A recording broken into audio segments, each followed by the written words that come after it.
Bye, everybody.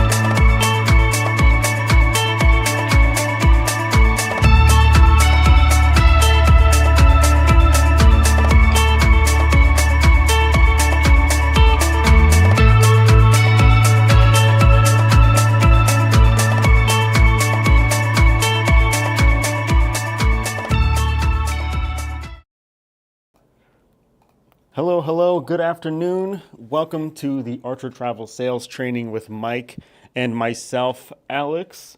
I'm joined here with Mike, and we have a good presentation for you guys today. How are you guys doing today? How is everything going, Mike? Well, things are well, Alex. We finally got some sun, and we're finally getting into the 60s and the 70s, so that's exciting for Seattle. So, guys, today we're on the final lesson of the sales training class. We're going to cover lessons 7 and 8 because they go together, and by themselves, neither one of them are very long. So what I need you to do is I need you to be on page 24, lesson 7. And before we get started with that, you will notice I put this screen up here. This is Mom, Dad, Steve, and Ron in 1991. So it's been a while. You can see where Ron's actually skinny in this one. So anyway, this is down at the bottom of my mom and dad. And Dad, their guiding principle of Archer Travel Service always was sales is a relationship business. And he and Mom drilled that into both of us, or all three of us actually, since we started working for him. Every single one of the family members has been at Archer Travel at some point, and we all started off in Greyhound, where Mom and Dad bought the Greyhound bus station in Glendale in 1952, and the travel service actually started in the lobby of that Greyhound bus station. And they started the travel service it actually started in the 50s when they started selling Greyhound bus passes, and Greyhound had travel packages that you could go on.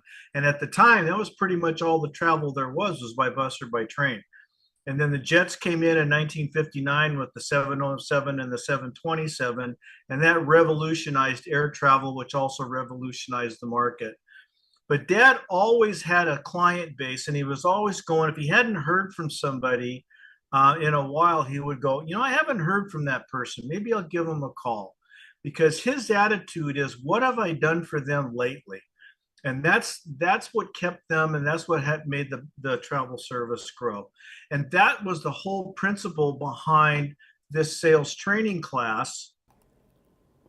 And so what I want to talk to you today about is lesson 7 is, okay, now that you've gone through asking questions phase, and you've gone back and you've made your proposal, and you've talked about everything that you wanted to do.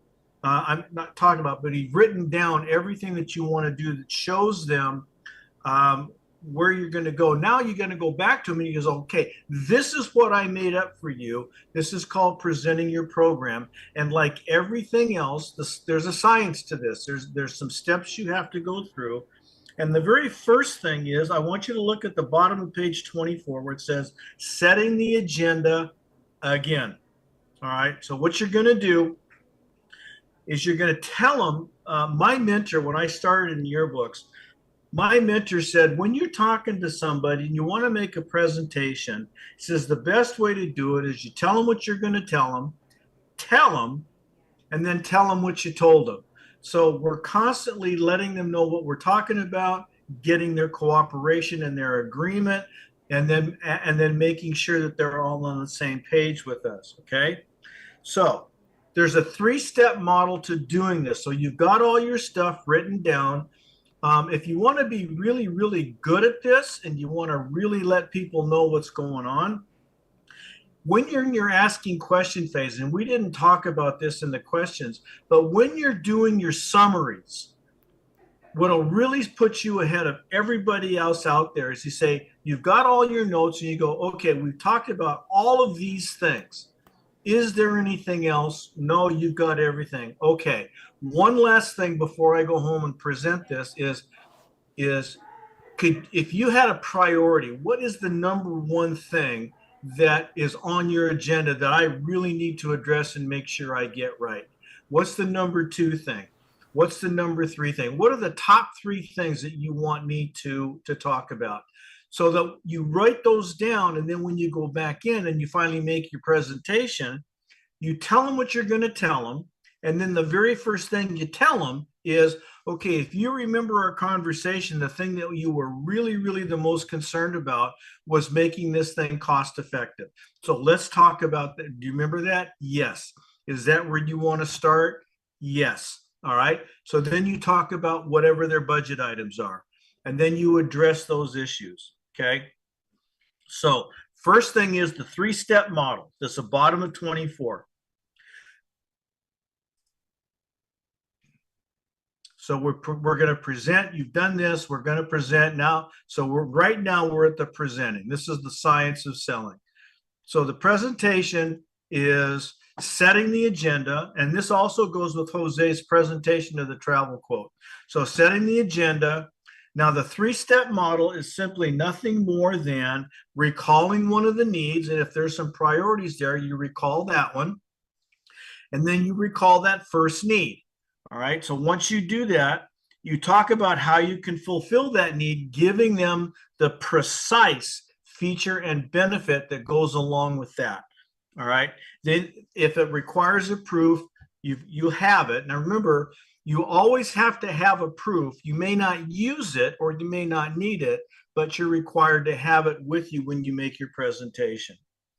All right, so you're going to talk about that, and then you're going to ask a confirming question. Remember, you're constantly using the conversational circle here. So you're going to ask a confirming question to clarify their understanding and or the acceptance, and you do not move on until you get that agreement on that little one piece. And you're going to do this down at the bottom. By the way, both of these are on the test. Repeat this process until you've exhausted all of the points brought up by the client.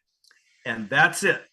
All right. So what you want to do is you need to make sure that you have got this thing down. You're talking to them, and then you go from there. So the three-step model is you just recall, talk about, get the confirming. Again, it's kind of a mini summary statement, because remember, what you're going for here is not one big yes to your presentation or to committing to do business with you.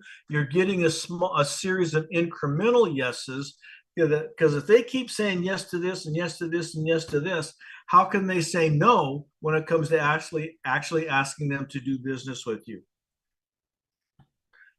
Okay, so we're not back on lesson 8 yet. So I want you to go over to page 24 on the right-hand side. And there's a couple of things I want to mention here. And I know that this has all happened to you, but at the very top of the right-hand column, there's a special note I want you to pay attention to. It's not on the test, but it's something that is really important. What you need to avoid like the plague, as my dad would say, is questions that coerce an agreement out of them. And this has happened. I know if all of you have been in a situation where somebody says, don't you feel that, or wouldn't you agree, or isn't that correct? And then they follow up with whatever it is they want you to agree with. That is not a way to do business. And that was the fastest way to tick me off and get me to not buy something, because I want them to sell me. But I don't want to be coerced.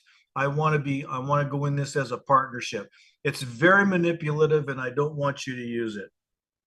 Now, one of the things that's going to happen is when you get to this phase, and it's in the third paragraph toward the bottom, their telling tensions are going to start to go up. Because if you remember, when you were asking the questions, especially you right of the line people, you knew how you could help them. And so you wanted to talk, but you had to hold back because you're simply in the asking question phase. Now the feeling is, now the situation is reversed. If you are talking to a right of the line person who is, assertive and they want to talk, they're going to want to talk because they're getting excited about what it is you're presenting to them. This part is easy for us amiables and analyticals because we're used to asking questions, listening. So if they want to talk, we're going to let them. But the key here is you use the conversational circle, you give them the feedback, because here's what's going to happen. They're going to want to talk. So you need to manage both of your telling tensions, theirs and yours, especially like we learned on page 17 on the lock on, lock out phase. Just like you locked on because you knew how you wanted to sell them, they're going to lock on to what they want to get, what they're excited about. They want to tell you how this is really getting them really excited to get going on this trip. Or you have said something that they're not real happy about. So they're either going to get excited and talk, or they're gonna get upset, or not upset, but they're going to question, they're going to challenge maybe something that you have to say. Especially in this day and age when everything on the internet is out there and they can do a lot of research for themselves. So you have to talk to them and make sure that you're both on the same page. And at the same time, you have to use your conversational circle skills, especially with the feedback, how they're feeling about stuff, and letting them talk. Okay. This is critical that you need to do this. And this is all going to happen during your presentation phase. So now you've made your presentation, you've gone through all the steps, you've listed all the things that they wanted to talk about. Now it's time to ask them to buy from you. So what I need you to do is go over to page 28. So what's going to happen is once more, you are going to make a summary statement. So after you've made your presentation, you're going to summarize. This is the tell them what you told them part. And you're going to summarize and say, okay, now, if you remember, this was one of your needs, and this is how we solved that. This is one of your needs, and this is how we showed you how we could make all this stuff happen. Do you remember that? Yes, I do. Boom, boom, boom, boom. So you make your summary statement. Then the next thing that you're going to do is you're going to ask them to buy from you. Now, there are several ways to do this. Personally, when I was selling, I was always I was a low-key guy. My closing questions were always something along the line of, well, you've seen our presentation, you've seen our program, what do you think? And then I just shut up and I let them talk. All right. Or how do you feel about what you just heard? Can you see yourself working with us? Simple questions, very low pressure. Or if they started getting excited, by the way, if you sense somebody is ready to make a decision and you're not even through with your presentation yet, it's okay to stop right there and ask them, hey, you're getting really excited for this. Should we just go ahead and get the credit card statement out of the way, get your deposit done, and then we can go back and talk about all the rest of this stuff? And nothing ventured, nothing gained. You've got to close, because I'll give you a little known statistic that drives me crazy. 68% of all salespeople across all selling fields, no matter what industry you're in, yearbooks, travel, vacuum cleaner sales, furniture sales, car sales, 68% of all salespeople fail to ask for the order. Can you believe that? If you don't, I mean, why go through all this trouble and then not ask them how they feel because you're so worried about maybe rejection or them saying no? So you don't ask the question. You've got to ask the question. This is where you're bold. You've got to be bold here. All right. So you can see down the left-hand side of page 28. And you can it's not on the test, but make a note that the questions can come at any point in the conversation and are a natural consequence of that conversation. If you're on the same page with each other and they're excited but you're still not done, ask them to buy. I mean, you can't hurt anything. If they say, well, I'm not ready, let's hear the rest of it. Okay, great. Let's keep going. So you can see now, again, this is where the art of selling comes in, because what you see here is how I would phrase it. What you need to do is you need to write down some closing questions using your words, your language, how you like to talk. All right. So the closing questions can be, and then sometimes you got to step the pressure up a little bit. And you will learn how to do that over time, because it's not really, you won't get, until you actually get in and start selling stuff, you're not going to know when to step up the pressure. And this is something that will happen over the course of you learning how to improve your selling skills. All right, so the closing questions are right here, and you can see that. Now, what happens if you encounter some resistance, which you are likely to do? Now, most people, when they're talking about sales, they talk about overcoming stalls and objections. That's not a good way to view it, because overcoming implies an I win, you lose situation. And that's not really what you're trying to do here. What I learned through this sales training course, this is a direct result of what I learned. It's not overcoming, it's resolving. There's an issue here. You need to talk it out, come to some sort of an agreement, and you just, whatever it is. Now, there's a difference between a stall and an objection. And it's very critical that you understand this. And it's over in the right-hand column on 28. An objection is hard and fast, and it's true, and it cannot be changed. All right. It's a reason that they give you for not wanting to move forward. Well, I like your presentation, but our dates have changed. We've got a family commitment, and now our dates have changed. So that, that's going to throw a wrench in the monkey in the works here. So how do we fix that? That's an easy one. Or it might be, I've looked at all of this and I think the price is too high. And this is where you go back to your restatement. That's an objection. Oh, too high? Again, let them talk. Excuse me. It's important that you let them talk so that you understand why they think the price is too high. Maybe there's something you left out. Maybe it's an all-inclusive that you didn't tell them. Maybe there's transportation costs that are also included. Whatever it is, there's a reason that they're making that objection. You need to find out what that objection is. Go back through your conversational circle, watch for their telling tension, and then just go through the circle. Remember, they are moving away from a sale. So your feedback is acknowledgement, and you just resolve it. Okay. A stall is when they just give you some vague reason for not wanting to buy. And you're going to get that a lot, which is why one of the things that I talk to you about is you never ever let them make the timing decisions. So you can see how this all starts to work together. They simply don't want to deal with the issue. They're afraid of telling you no. They want to think about it.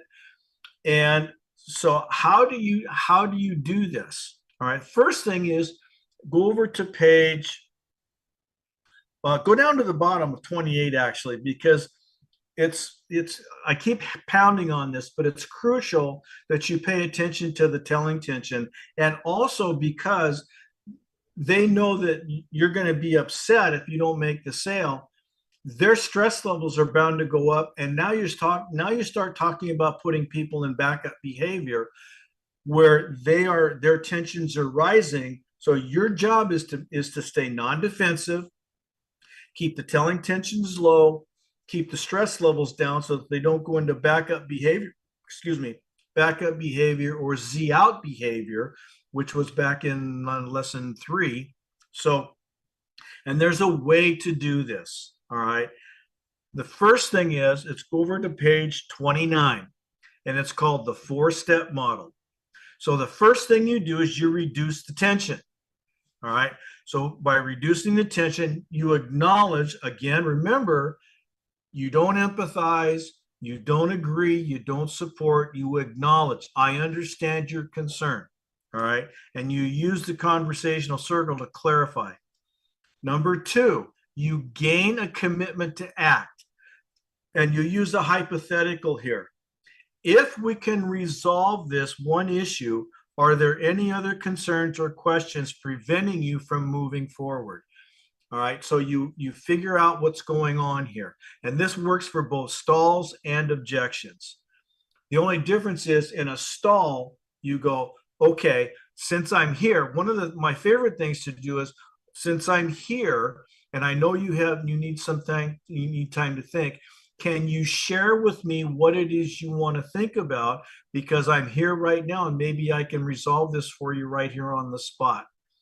They say, no, I just need some time to think. And then you go, okay, great. How much time do you think you would need to think about this? Oh, I need a day or two. Great.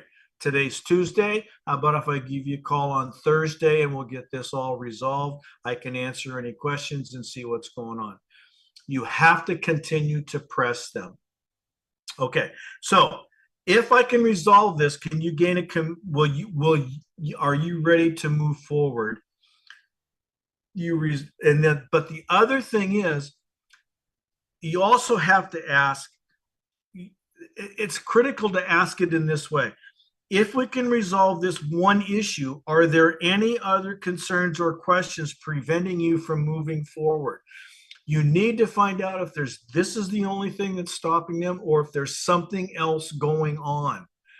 And you've got to find that out. Remember, you are constantly asking yourself, do I know enough? Is there anything else? And you're going to continually do that all through the selling process. It just takes different forms. All right. So then 3, you just talk the issue out. And then 3, you resolve the issue creatively. You go into as deeply as you can go, just go back into your fact-finding phase. And then, because basically you're starting your sales process all over again. So you go back through your asking questions, your fact-finding, acknowledge and, restate, tell them that, okay, I understand this. Here's how I can make this happen for you. I think I told you the story, but the most difficult sale I ever had was I was working with a Navy ship and I had taken over the account from another rep who had gotten fired. And I got called on the carpet. I got called to the ship by the executive officer, the number 2 guy. And he says, you need to be on our ship tomorrow afternoon at 1300. And I said, I'll be there. And I had no idea what it was, but he says, you have been blackballed from bidding on any Navy accounts ever again. I go, holy camole. Okay, I will be there. Fortunately, I had all the documentation. And when I went to the ship, I met with the executive officer, the senior enlisted officer, the cruise book director, and the supply officer, one of the 4 of the top guys on the ship, to talk about what went wrong with the cruise book that we just gave them. Turns out that number one, there was a false contract submitted that was $10,000 higher than what they'd signed up for. The proof corrections never got made. The book was delivered late. They talked my ear off for like an hour. And I finally told them, I wrote, and I'm writing notes like crazy, like I told you guys to do. And I looked at each one of them and I said, okay, if I can fix this, will you give me a shot at your next book? And they looked at me like, you've got to be kidding me. With all these problems, you still want our book? And I said, look, guys, what you were experiencing is not what I work. This is not the company I work for, and I want a chance to prove it. I can fix each one of these issues to your satisfaction. Will you give me a shot at your next book, which was coming up?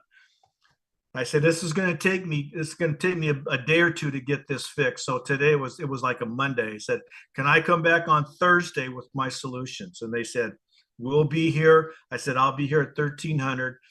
I got all the information from the plant that I needed. I got all the solutions that I needed. We reprinted their book for free. We billed them for the original contract, not what was sent to the plant. And we made all the corrections on their book the way that they wanted them, reprinted it, shipped it to them for free. And when the book delivered, I actually, it wasn't a very big book, so I brought the books myself in my van, and I said, "Here's your books, go through it." And I stood around, and I said, "What do you think?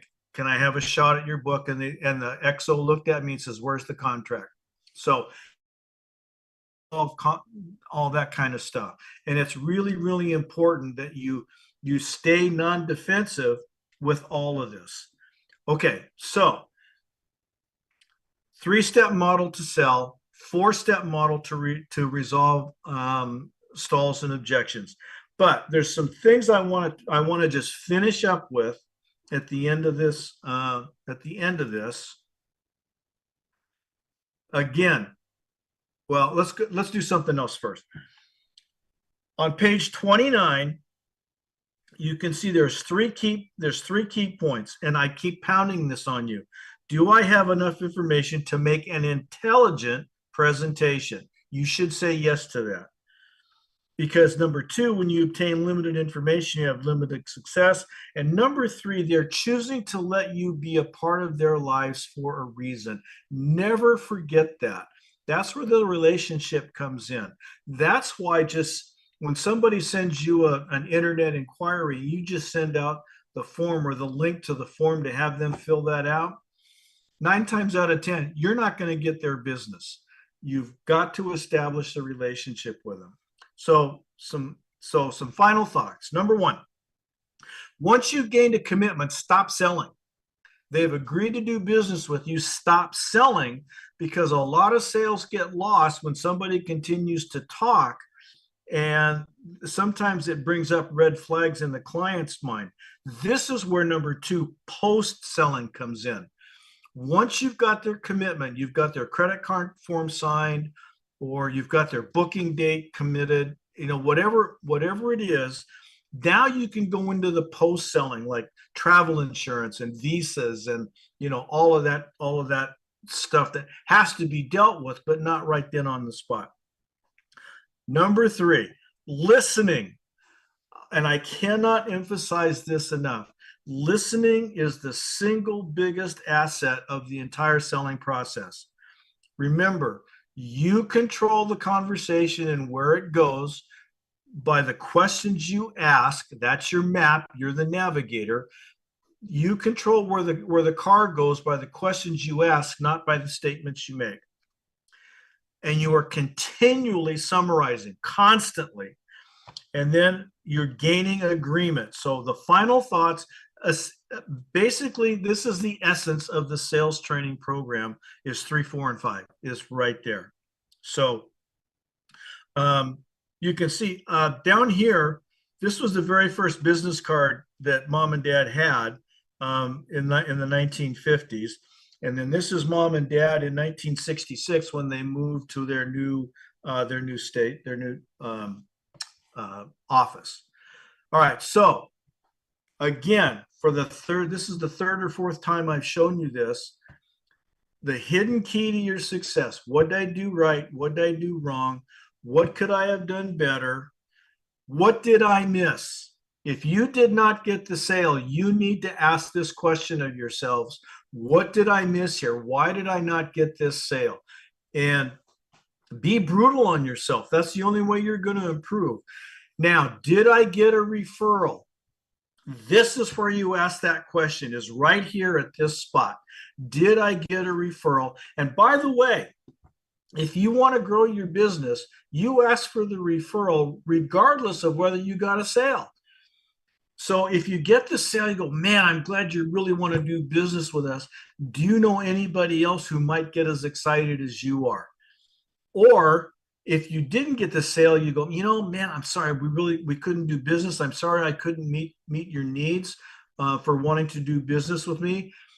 Do you know of anybody of your friends or relatives or neighbors that might be interested in what it is that we have to offer?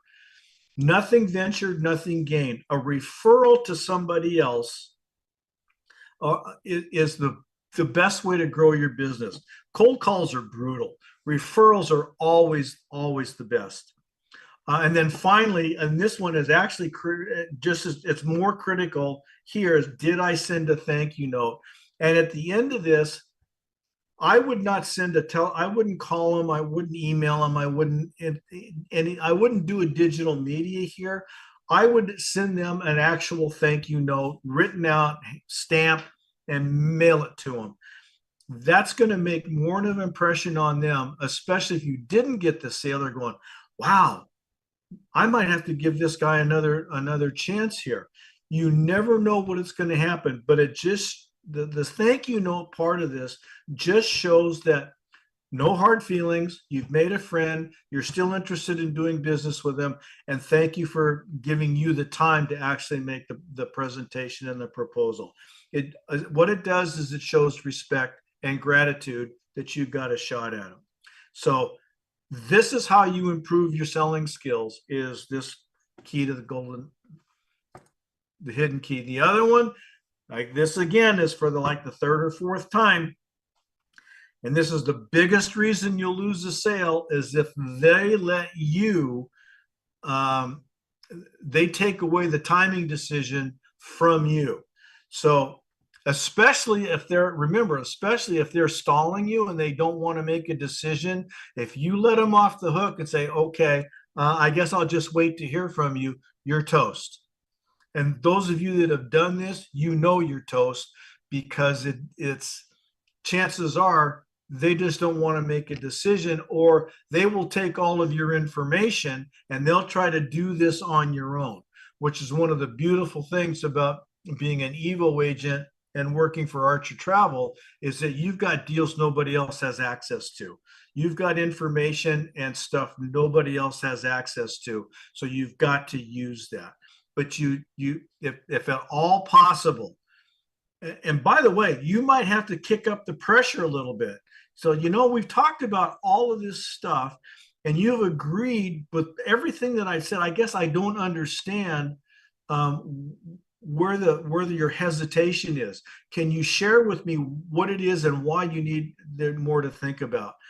Don't be afraid to step up the pressure to let them know what's going on. Why aren't they doing business with you? If you've done your job properly, you shouldn't get a stall, but you know as well as I do that you're going to get stalls out there. Okay, so right here, this is in the back of your book. These are all the skills that we've talked about over the last 7 weeks.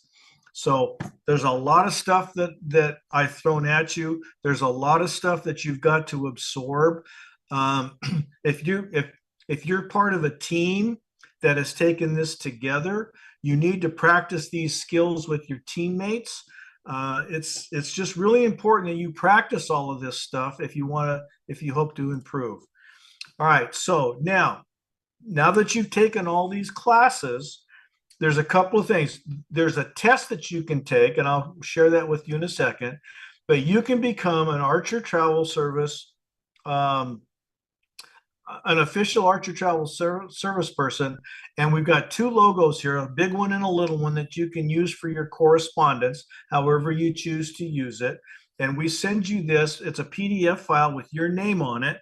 And after you pass the test, so to become certified, send me a request via email, mike@archertravel.com, and I'll send you a Word document with 40 questions. There's 5 questions from each chapter. You can edit your answers right on that form and send it back. It's open book and there's no time limit, and 80% passes. So you'll get your test back with my notes on the things you missed, along with your certificate and the 2 logos like the one that I put here below. If you didn't get the 80%, what I will do is I will let you know what questions you missed so that you can go back and do those, and then you can resupply those answers until you get to the 80%.